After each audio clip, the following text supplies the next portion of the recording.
Hola de nuevo, aquí Carlos Jiménez, te manda saludos. Y vamos con la segunda parte de asombrosos inventos que salvarán a la humanidad de Magnus Armstrong.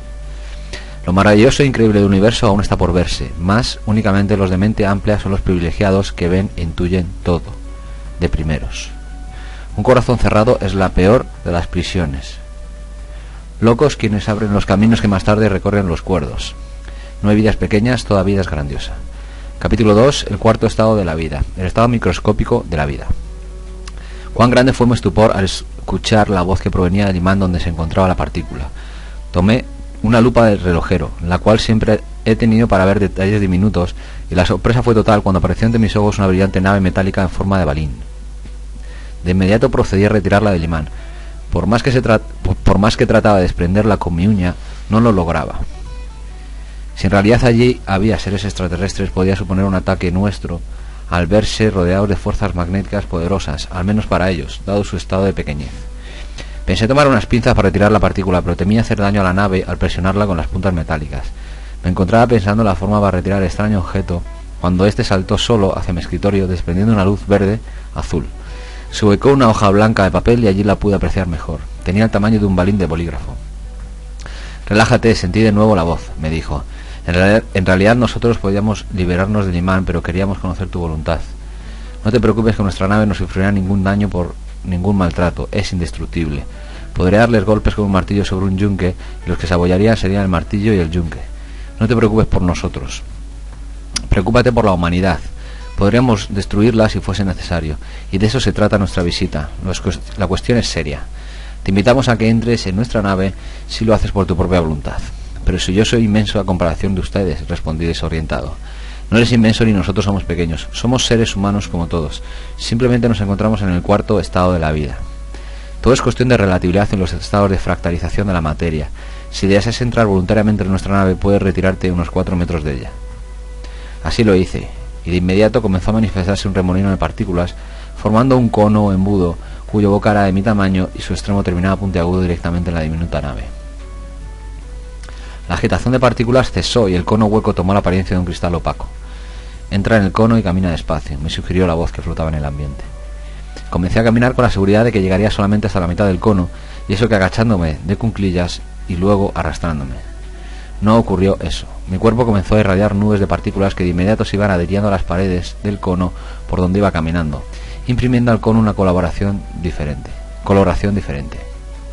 Creo que en ese momento mi cuerpo se comportaba como un cátodo y el cono como un ánodo. Sin embargo, yo no cambiaba de forma y lo único que sentía era cierta ingravidez. Torné a mirar atrás y vi la boca del cono gigantesca, como el doble tamaño de un hangar para aviones. La mayor parte de la materia corporal de mi cuerpo quedó depositada en la superficie del túnel. Estaba tan perfectamente organizada que parecía un fractal. Continué caminando y pensé, ya he recorrido más de 100 metros y cuando inicié el recorrido, el túnel solamente medía 4 metros. ¿Qué estaba ocurriendo? Rápidamente comprendí que había reducido tanto mi tamaño que mis pasos equivalían a los de una hormiga, la cual requiere muchos pasos para avanzar un solo centímetro. Después supe que, en realidad, me estaba mini-fractalizando, ley explicada en esta parte del manual de ingeniería extraterrestre. Volví a mirar atrás y contemplé a lo lejos la boca del túnel por donde había entrado, y parecía alzarse hasta el firmamento. Dios mío, pensé, soy más pequeño que una hormiga y aún no he llegado ni a la mitad. Algo me animaba y decidí continuar el trote lento. No sé qué distancia recorrí. Más, para mi sensación, fueron 7 kilómetros. Lo que no sabía era que esa caminata equivalía al esfuerzo que hacía una bacteria para recorrer unos milímetros. El cono nunca llegó a medir más de 4 metros. Finalmente terminó el recorrido y salí por la boca del cono o túnel. Vi un nuevo firmamento con nubes perfectamente organizadas en hermosos grumos equidistantes geométricamente. Solo una imagen. Parecía un cielo artificial. Mi vista se perdió en la lontananza. Vi árboles, jardines, riachuelos, animales exóticos, aves. Me encontraba en un paraíso terrenal. A mi derecha observé una plazoleta donde había un grupo de personas que me miraban. Uno de ellos se dirigió hacia mí y me llamó por mi nombre. ¿Cuál sería mi sorpresa cuando me di cuenta que ese personaje era Valentín? El mismo que me había contactado por teléfono al comienzo de esta pesadilla increíble de la cual no podía despertar. Yo no pude expresar palabras, pues mi mente se trabó. Valentín me condujo hacia donde estaban las personas y de inmediato lo intuí. Se trataba del mismo grupo que la noche anterior esperaban ver al OVNI. Me di cuenta entonces que Valentín no era de la Tierra. Todos eran extraterrestres. Nuestra misión por ahora, me explicó Valentín, es explicarte otros métodos de vida para que entregues a tus hermanos y de esta forma realicen un cambio de pensamiento en cuanto a la aplicación de la ciencia que han logrado conquistar. Porque si los modestos conocimientos que ahora poseen los están utilizando tan mal, ¿qué sería si descubriesen las verdaderas raíces de la ciencia? Cierto, no se nos puede dar algo hasta que no demostremos saber lidiar con ello. Tiene bastante sentido. Por tal motivo comenzaré a explicarte la primera ley extraordinaria que hace posible el desarrollo de proyectos grandiosos como el viaje a las estrellas. Y aquí que comencé a enterarme de las leyes naturales, procesos científicos, sistemas de vida, inventos de todo tipo, de los cuales no existe registro hasta hoy en los anales de la ciencia terrestre y los cuales me dispongo a narrar. La ley de la miniaturización. Esta ley expresa que de dos máquinas o organismos vivientes será más eficiente el que con menor tamaño logre realizar la misma función, y en este caso el más pequeño terminará desplazando al más grande. Esta ley nos enseña que la miniaturización de las cosas redunda en eficiencia y economía. De inmediato recordé que la primera computadora que fabricaron tenía el tamaño de una vivienda y fue desplazada por una menor.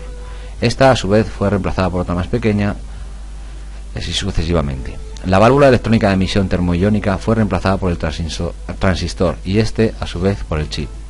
Los automóviles antiguos, grandes y pesados fueron reemplazados por los de menor tamaño. De esta forma se volvieron más eficientes y económicos.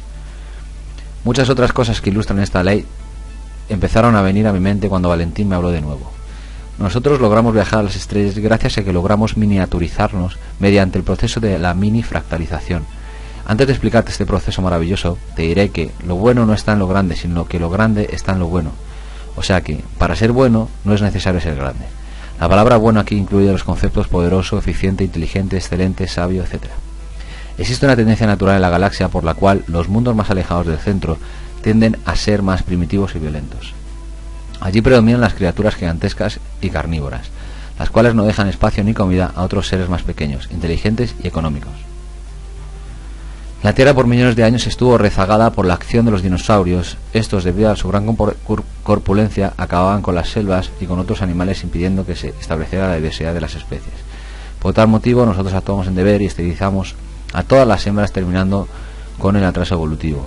Es inocente pensar que un meteorito que chocó con la Tierra mató solamente a los dinosaurios y no perjudicó en nada a otras criaturas. Si no hubiésemos hecho el sacrificio de la humanidad, no hubiese podido ser sembrada en la Tierra. En otro aspecto, pensar que la evolución de las especies obedeció a la necesidad de adaptación al medio o que la vida surgió espontáneamente es pensar en pequeño. En todo el universo, cada efecto debe ser precedido por la causa que lo originó, y toda causa ha de tener su explicación y su hacedor. ¿Quiénes dominarán la Tierra? Según la ley de la miniaturización, los seres más corpulentos desaparecerán primero, incluyendo el hombre, y los seres más pequeños perdurarán. Hoy en día, el hombre tiene confinados a los elefantes en parques delimitados. Cuando estos paquidermos proliferan, el hombre tiene que eliminarlos simplemente porque son grandes consumidores de follaje. De ahí el problema del consumismo. Estamos aquí porque el hombre se convirtió en el consumidor por excelencia. Deriva su efímero progreso del derroche sin límites de todo lo que encuentra. Esto lo ubica como en una débil especie en vía de extinción. Tendremos que hacer con él lo mismo que él hace con los elefantes. Su pecado fue ser grandes consumidores, más no tanto como los hombres. El automóvil es uno de los inventos más atrasados en la galaxia.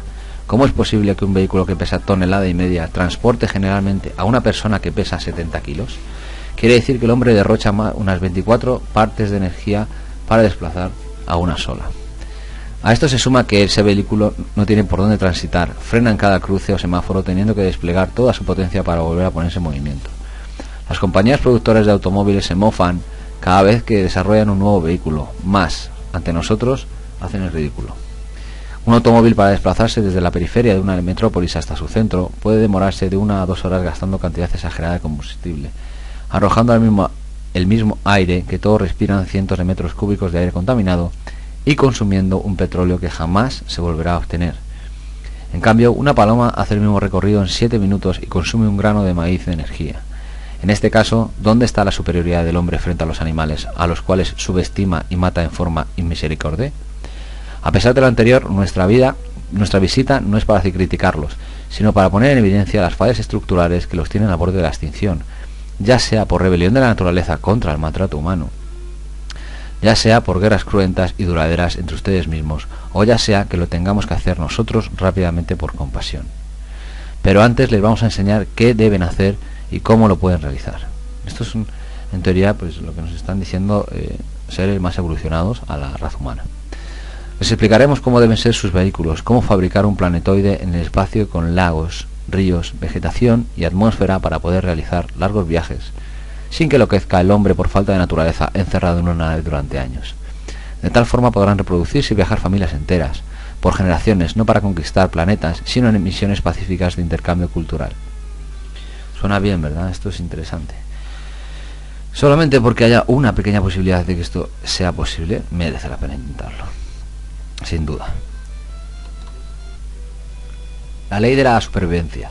Esta ley expresa que entre más pequeña sea una criatura, más probabilidades de supervivencia tendrá en condiciones extremas. Sabemos que si un elefante cae desde 2 metros de altura, sufre desprendimientos de órganos internos y puede morir. En cambio, el hombre resiste caídas desde 5 metros y mucho más. Se ha visto caer gatos desde 15 metros sin haberse producido daños mayores en sus cuerpos. Por último, una hormiga cae desde el edificio más alto y sigue caminando como si nada hubiese ocurrido.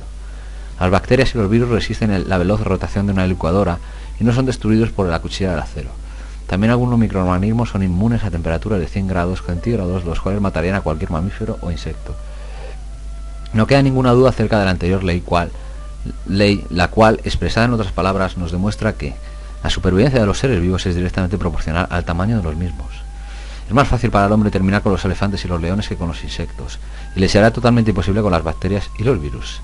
Los seres microscópicos son los últimos que desaparecerán en un planeta cuando éste cumpla su ciclo de vida y se vuelva hostil a toda criatura. En razón de la ley de supervivencia, continúa explicándome Valentín, nosotros decidimos minimizarnos mediante la minifractalización, y de esa forma es prácticamente imposible que suframos accidentes dentro de nuestra nave, porque esta ley se aplica también a los objetos, naves o formas materiales. Entre más grande y pesado sea un avión, en más partes se destruye al caer. En cambio, el mismo avión, a una escala pequeña, aeromodelismo, se precipita a la Tierra y no sufre daños mayores.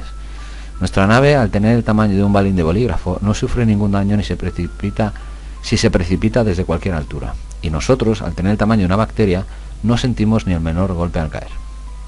Por lo anterior, te aseguro que ninguna nave extraterrestre ha tenido algún accidente aquí en la Tierra, y ningún país tiene cuerpos de extraterrestres muertos. Todos son dibujos y montajes de quienes en realidad no saben cómo son nuestras naves. Un pesado avión para cambiar de dirección debe realizar una gran curva. Nuestra nave realiza giros bruscos con la misma agilidad como lo hace un mosquito pequeño. La inercia para nosotros no es ningún problema. He aquí la explicación de por qué los ovnis cambian de dirección en forma espontánea. Cuando nos desplazamos por la atmósfera, los motores plasmáticos de nuestra nave ionizan el aire, produciendo una luz intensa que nos circunda a varios metros de distancia, creando la sensación de que somos grandes. Pero nadie ve la nave, únicamente aprecian la luz circundante. Las fotografías de ovnis que exhiben los libros y las revistas o son dibujos o son naves extraterrestres de experimentación secreta. Los verdaderos abastecimientos son únicamente luces. Y aquí acabamos con la segunda parte para empezar con la tercera parte, que será pensar es moverse en infinito. Las maravillosas leyes de la fractalización. Ese será el próximo video. Un abrazo, nos vemos luego.